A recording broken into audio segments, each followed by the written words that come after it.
Muy buenas noches. Retribuyo el saludo, los que estaban enviando saludos por las pantallas.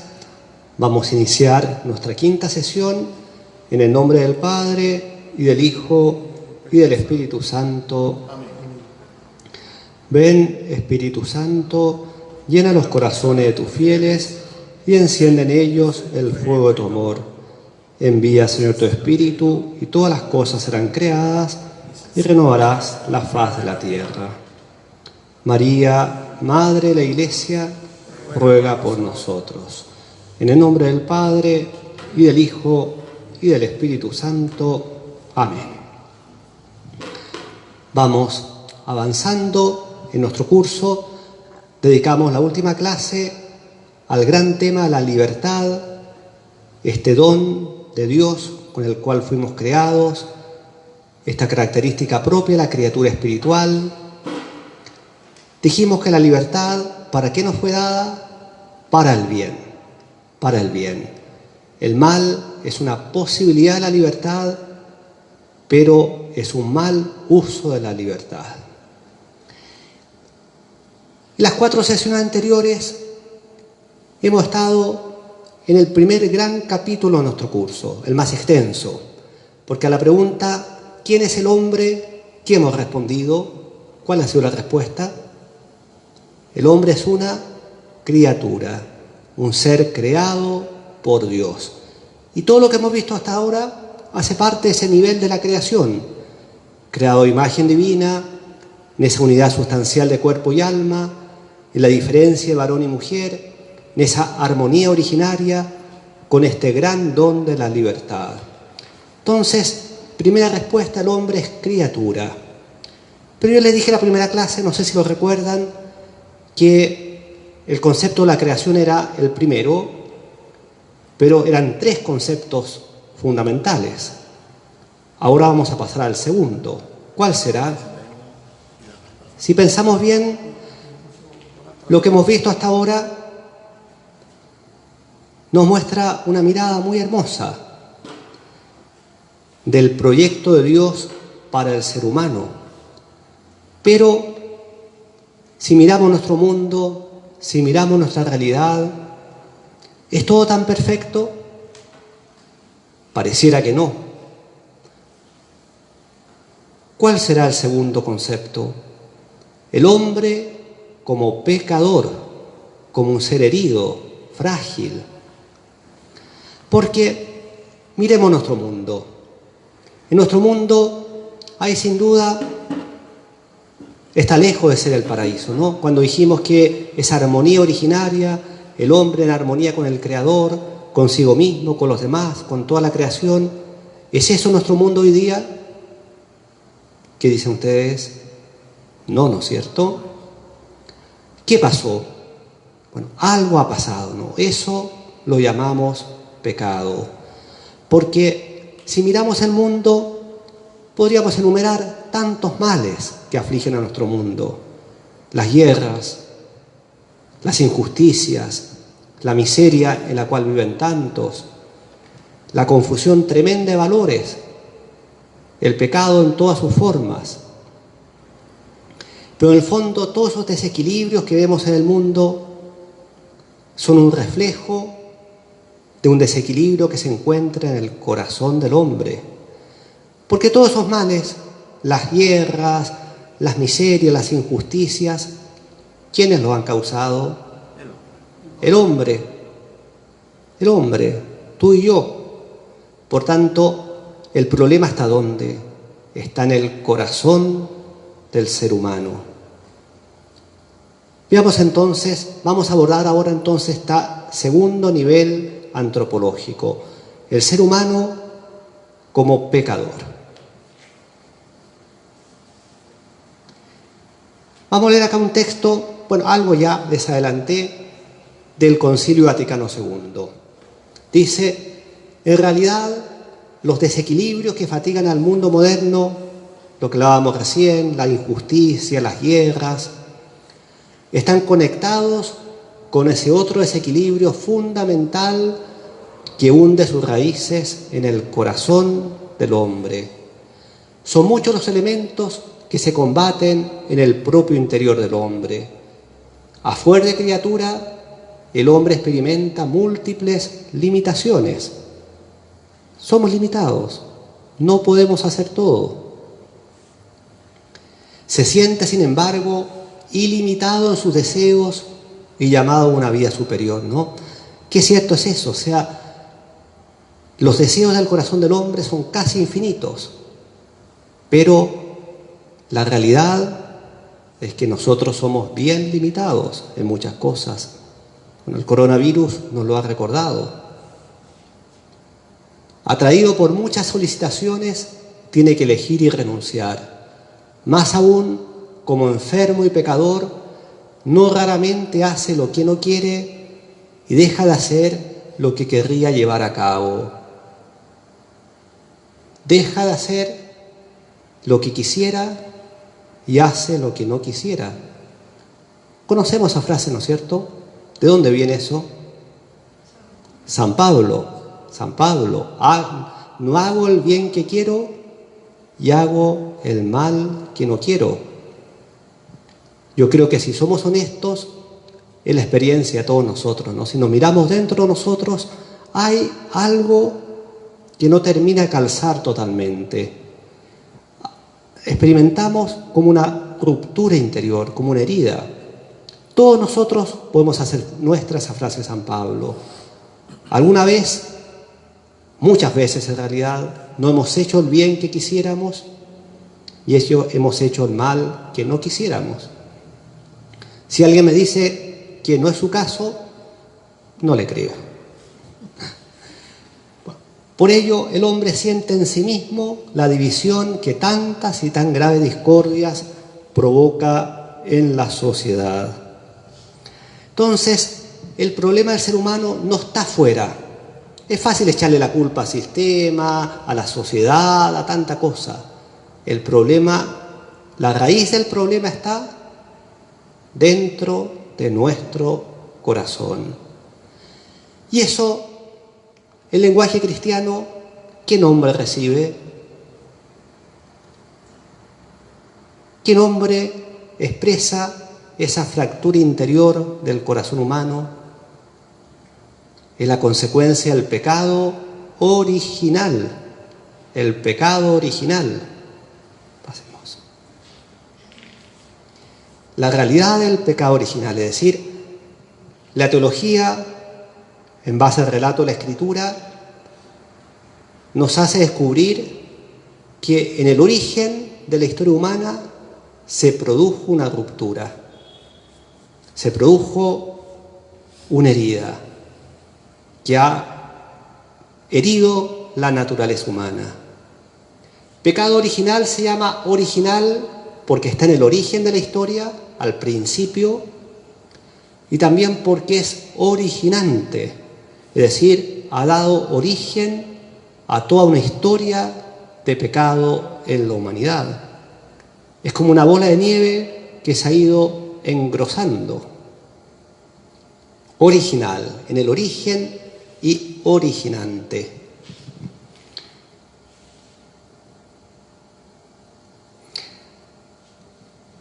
Este pecado ha dejado huellas en las 4 relaciones fundamentales del ser humano.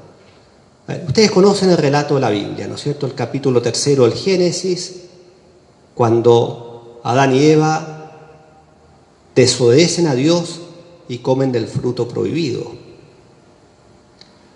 ¿Se acuerdan cuando hablábamos de esa armonía originaria en la cual fue creado el hombre?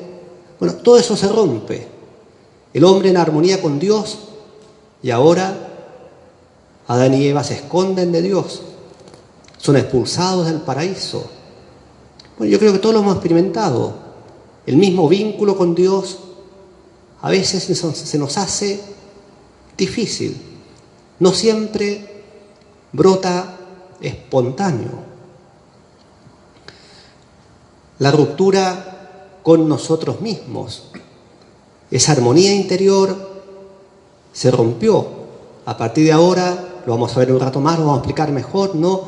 Cómo esas facultades espirituales, la inteligencia, la voluntad que Dios nos regaló, ya no tienen el pleno dominio sobre nuestra sensibilidad y nuestras facultades inferiores.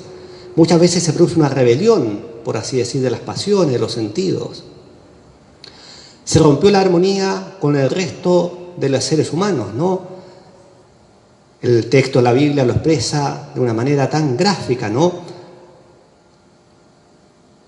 La mujer que había sido dada como una ayuda para el varón, en realidad los dos están llamados a ayudarse, a auxiliarse el uno al otro, pero ahora casi son vistos como enemigos. Adán le echa la culpa a Eva, la mujer que me diste. Y bueno, se rompe esa relación también, esa relación queda herida. No siempre se hace fácil. Y en realidad, la relación con toda la creación. Ahora, ese mundo que Dios había creado para el ser humano, el hombre muchas veces experimenta una naturaleza hostil. Bueno, se rompe esa armonía originaria, ¿no? Podríamos dedicar una clase entera a desarrollar esto, pero el pecado original dejó una huella profunda en la obra de Dios. Sigamos. Bueno, el relato de la Biblia no utiliza un lenguaje hecho de imágenes, eso lo sabemos, ¿no? El jardín, el árbol del bien y el mal, está lleno de imágenes, símbolos, alegorías, a través de las cuales Dios nos revela este pecado del origen, pero afirma un acontecimiento primordial, un hecho que tuvo lugar al comienzo de la historia del hombre. La revelación nos da la certeza de fe de que toda la historia humana está marcada por el pecado original libremente cometido por nuestros primeros padres. Es decir, esta transgresión del origen ha marcado toda la historia del ser humano. Tremendo. Sigamos. Profundicemos un poco en lo que consistió esta transgresión del origen y nos vamos a dar cuenta que es el paradigma de la rebelión del hombre de siempre contra Dios. Todo pecado, en el fondo, encontramos el modelo en esta transgresión del principio. Dios había creado al hombre a su imagen y semejanza y lo había establecido en su amistad. Criatura espiritual,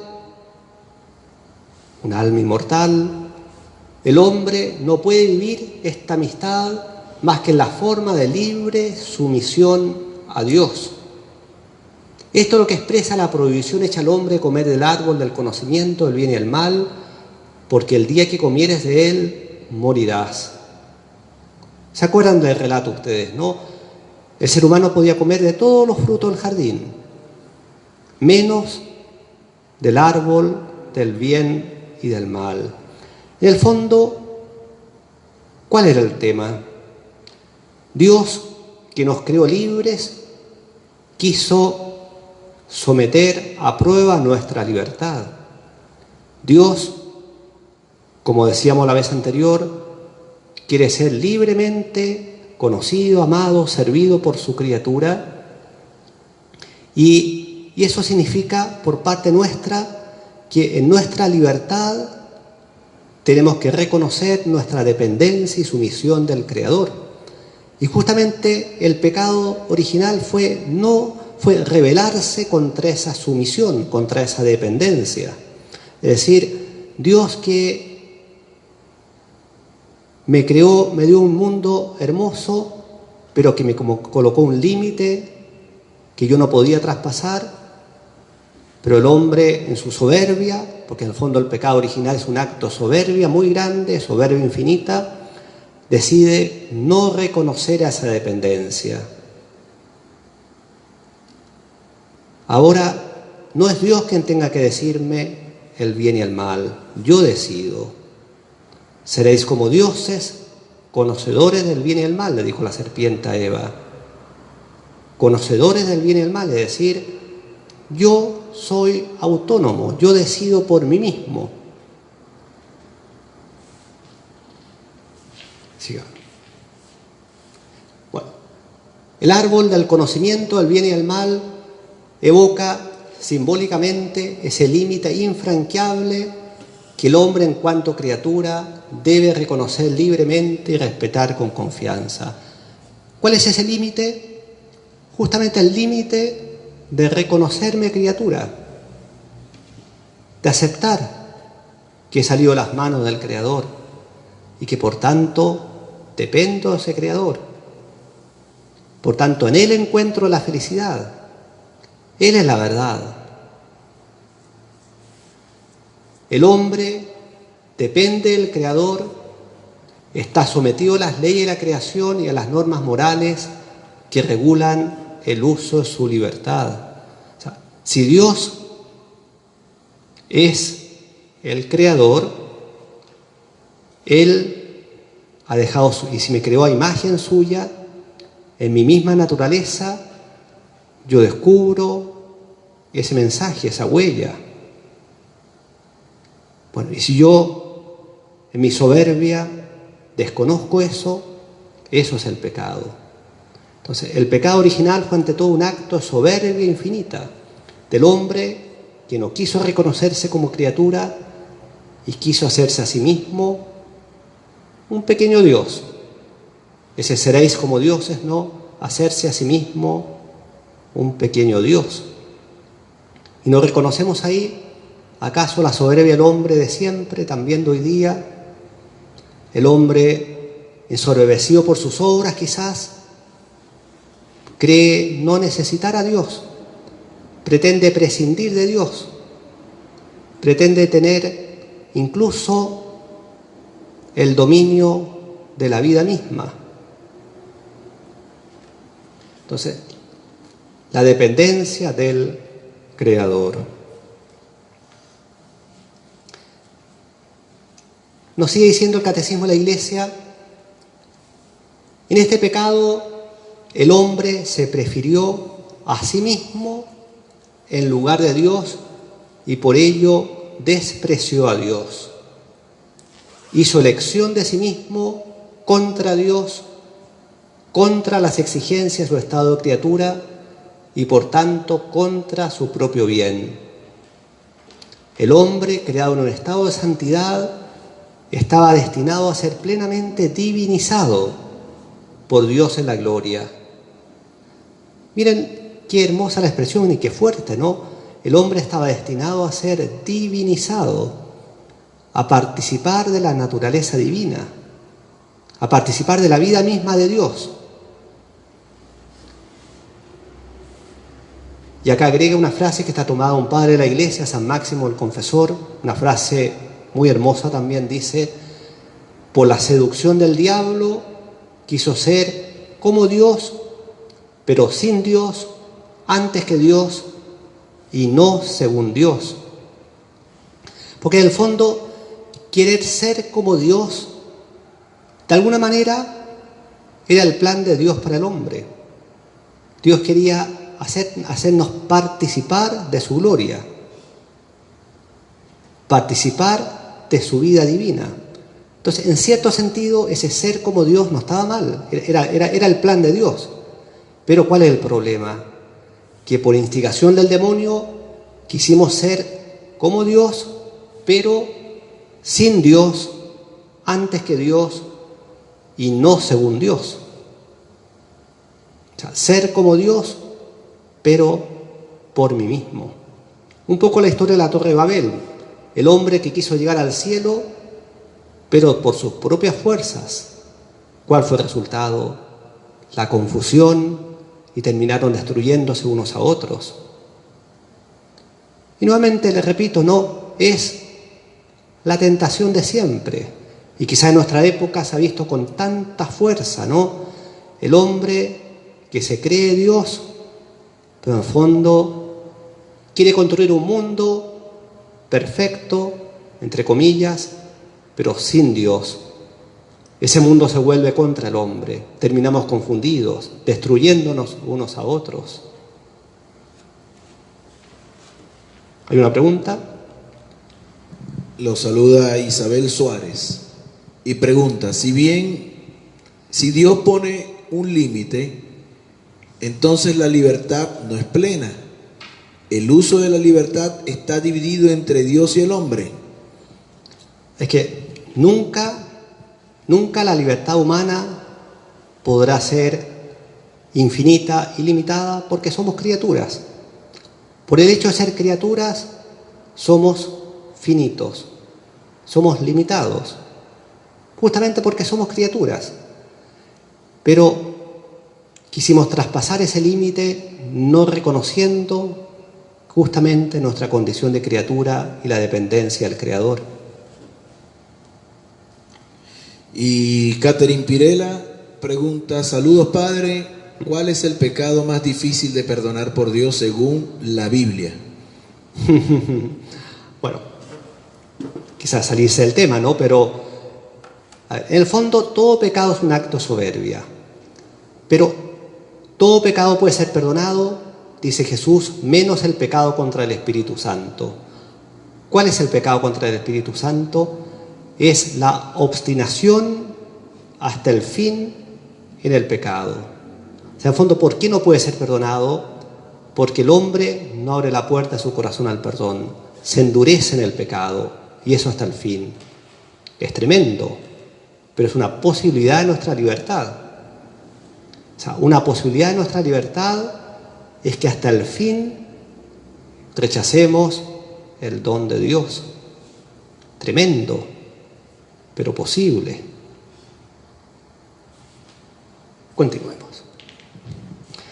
Bueno, ¿qué consecuencias ha tenido el pecado original? Yo les dije, este pecado, el origen, ha sido originante de toda la historia de la humanidad marcada por el mal, marcada por el pecado. Dice el Catecismo, como consecuencia del pecado original, la naturaleza humana quedó debilitada en sus fuerzas. La palabra clave acá, quedó debilitada en sus fuerzas. Es decir, ha quedado herida nuestra naturaleza. No es que haya quedado totalmente corrompida, no. Martín Lutero, por ejemplo, dijo, no, la naturaleza humana está totalmente corrompida, es incapaz de cualquier bien. No, esa no es la mirada católica. La mirada católica nos dice, hemos quedado debilitados, heridos, sí, pero no totalmente corrompidos. ¿Y qué significa debilitada en sus fuerzas? Bueno, lo vamos a ver, acá dice, ¿no? ¿Cuáles son las potencias espirituales del ser humano? Ya lo hemos dicho varias veces. ¿Cuáles son? La inteligencia y la voluntad. ¿Para qué nos fue dada la inteligencia? Para conocer, ¿qué cosa? La verdad. Conocer la verdad. Por tanto, si la naturaleza humana está debilitada, significa que la inteligencia, la razón, llamada a descubrir la verdad, muchas veces se ve oscurecida, le es difícil conocer la verdad y cae en el error. Lo dijimos la vez pasada respecto a los mandamientos. El decálogo, los mandamientos, en el fondo está inscrito en nuestra naturaleza, está inscrito en el corazón del hombre. Pero a causa del pecado, al hombre se le hizo muy difícil leer esa ley inscrita en su corazón, y por eso Dios vino en su ayuda y le reveló el decálogo, nos reveló los mandamientos en las tablas del Sinaí. Entonces la inteligencia oscurecida para la verdad. Y la voluntad, ¿a qué tiende la voluntad? Al bien. La voluntad es para decidir, para hacer el bien. Pero la voluntad está debilitada. Muchas veces no tiende al bien y hace el mal. Bueno, decíamos la vez pasada, ¿no?, que en el fondo la voluntad siempre busca algún bien aparente, pero lo busca mal muchas veces. O sea, pretende el bien, pero mal. El bien hay que buscarlo bien. Hay que hacer bien el bien. Y el pecado, en el fondo, es pretender el bien, algún bien, mal, pero mal. Entonces, debilitadas nuestras fuerzas, ¿no? Dice, hemos quedado sometidos a la ignorancia, al sufrimiento, al dominio de la muerte. Qué tremendo, ¿no es cierto? E inclinada al pecado, inclinación llamada concupiscencia. A ver, esta es una palabra hoy día un poco olvidada y que se entiende mal, yo creo. ¿Qué es la concupiscencia? La concupiscencia es nada menos y nada más que esa inclinación al mal de nuestra naturaleza herida por el pecado. Es decir, como consecuencia del pecado original hemos quedado inclinados al mal. Hay un peso, hay como una ley de gravedad que nos inclina hacia abajo, hacia el suelo. ¿La concupiscencia en sí misma es pecado? No, pero proviene del pecado y nos lleva al pecado. Es decir, la concupiscencia se expresa un poco en los vicios capitales, ¿no es cierto? O sea, esa inclinación a la avaricia, esa inclinación a la lujuria, esa inclinación a la pereza, a la ira, etc. Ahora, experimentar esa inclinación en sí mismo no es pecado, pero fácilmente nos puede llevar al pecado si consentimos en ella. O sea, yo creo que nuevamente, si somos sinceros, si miramos dentro de nosotros mismos, todos experimentamos la concupiscencia en sus distintas formas. Es decir, sin duda que hay muchas inclinaciones buenas dentro de nosotros, no todo está malo, no todo está perdido, pero hay un peso que nos inclina hacia abajo, hay una inclinación al mal, eso se llama concupiscencia. Todas las realidades humanas han quedado heridas por el pecado, todas. Hablábamos de la libertad. Bueno, hay que considerar que la libertad está herida a causa del pecado. Hay algunos campos en los cuales esto se manifiesta particularmente. En el ámbito de la sexualidad, por ejemplo, que es un don de Dios, pero está herida, fácilmente se desborda, está afectada por el pecado original. ¿Alguna pregunta? Javier Meri lo saluda, pregunta, hace dos. ¿El pecado se hereda? Y otra pregunta, si estoy bautizado, ¿puedo sentir esta división interior de la cual se habla? Buena pregunta, las dos son buenas. A ver, sí, el pecado original se ha heredado porque hay una solidaridad en la naturaleza humana. O sea, somos una gran familia. Es un poco como cuando un padre que tenía una gran fortuna dilapida sus bienes, ¿cómo quedan los hijos? Pobres. Bueno, de alguna manera, por esta solidaridad humana, todo ser humano nace marcado por el pecado original. Ahora, ¿qué pasa con el bautismo? Muy buena pregunta, quizás pues daría también para un curso entero, ¿no? Pero muy buena pregunta. Por el bautismo, el pecado original se nos perdona en cuanto a la culpa, es decir, recuperamos la amistad con Dios. Pero, desgraciadamente, queda la concupiscencia. Porque todos nosotros somos bautizados y experimentamos esta lucha interior, ¿no? O sea, queda la concupiscencia. ¿Y por qué ha quedado? Bueno, en el cielo lo sabremos con certeza. Dan ganas de decirle a Dios, Señor, ¿por qué nos dejaste la concupiscencia, no? Pero la respuesta la dio el Concilio de Trento. La concupiscencia nos quedó para el combate. Es decir, para que tenga mérito el combate de la vida. Y para que ese cielo que Dios nos promete, que es un don, sea también una conquista. Lo saluda Nancy Rodríguez Hernández. Padre, si Dios como creador de todo y su mayor creación, la humanidad, y dándole plena libertad, ¿por qué no interviene el mal? Justamente porque se toma en serio nuestra libertad. Si no se tomara, vamos a ver, todavía no hemos terminado el curso, en realidad Dios sí ha intervenido. Quizás le adelanto en ese sentido, ¿no? ¿Se acuerda de la vigilia de Pascua cuando cantamos feliz culpa que nos dio tan grande Redentor? Sí, Dios ha intervenido enviándonos a su Hijo Jesucristo y el don del Espíritu. Bueno, pero eso lo vamos a ver después, ¿no?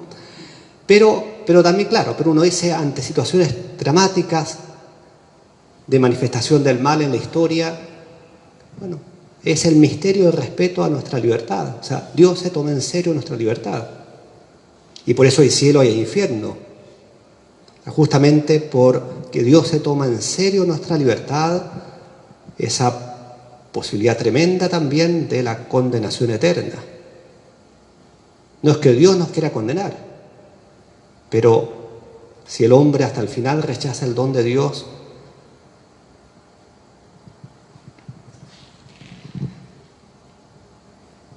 sigamos.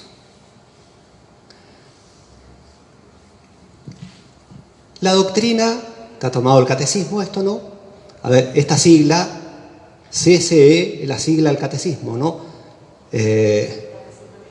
Está, digamos, está en latín, ¿no?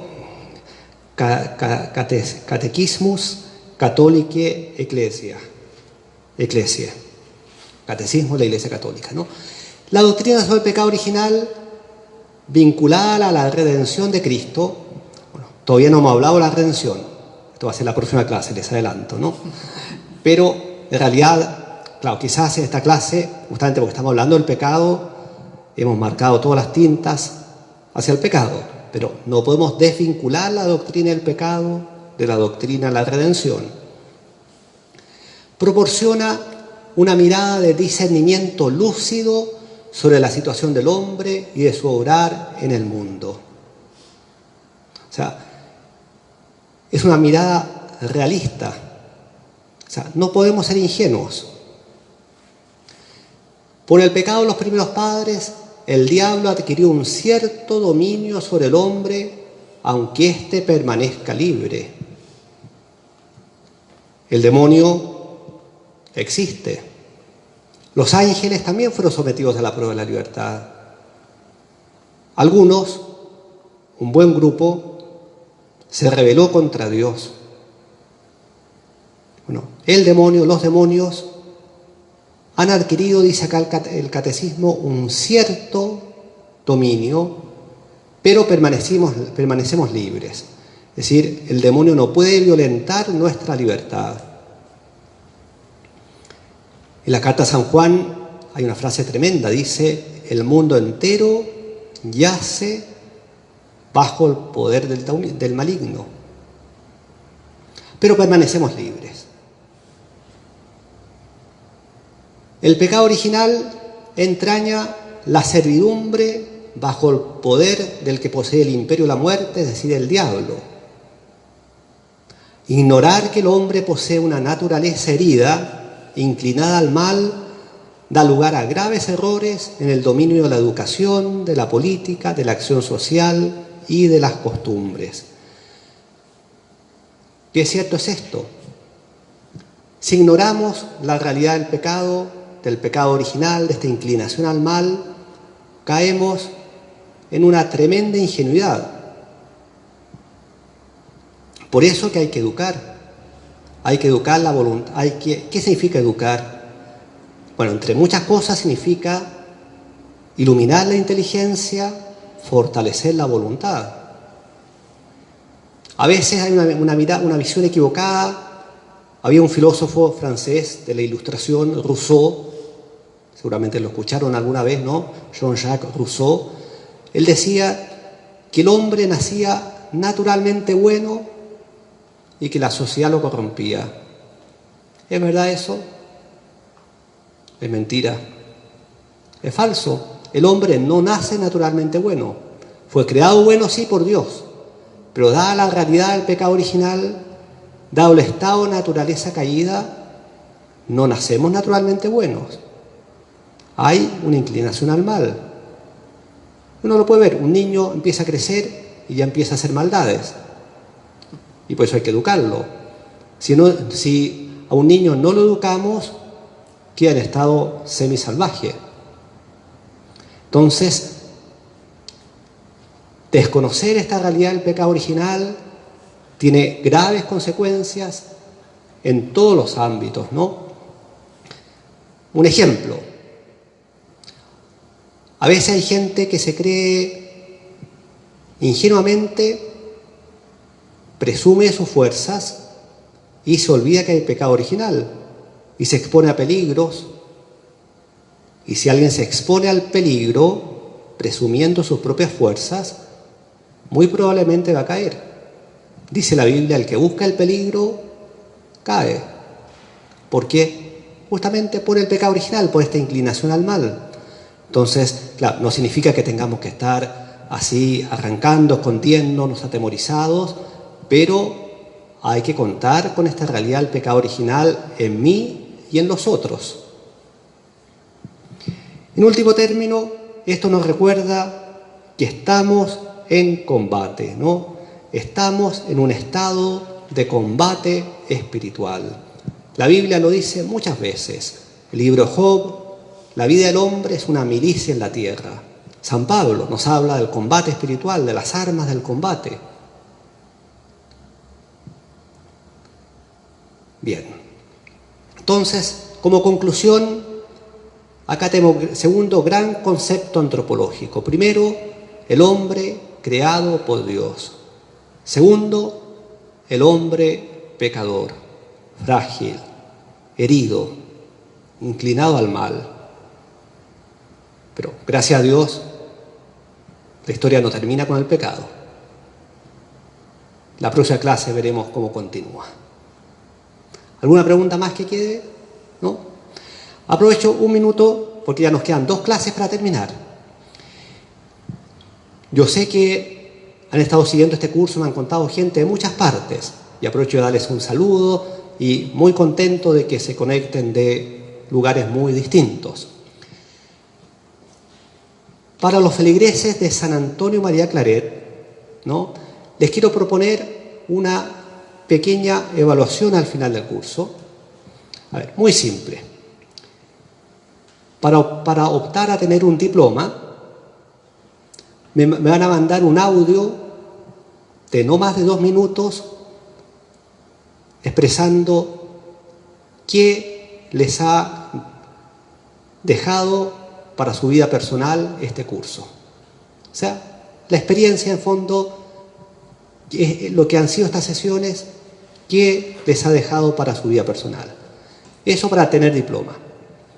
Y después, para el que quiera aspirar a algún premio, va a haber una Biblia de premio, va a haber una bonita imagen religiosa de premio, va a haber un catecismo de la Iglesia Católica de premio. Para el que quiera aspirar a un premio, va a haber la posibilidad de una prueba oral por videollamada de WhatsApp. Eso lo voy a volver a explicar mejor en la última clase, pero va a estar esa posibilidad, pero esto es solamente para los feligreses de San Antonio María Claret, porque si no... Sí. Bien, concluyamos. Gloria al Padre, y al Hijo, y al Espíritu Santo, como en el principio, ahora y siempre, por los siglos de los siglos. Amén. Entonces, los que quieran aspirar a algún buen premio, vayan estudiando, tienen los videos en YouTube, ahí los pueden repasar. Muy buenas noches, muchas gracias.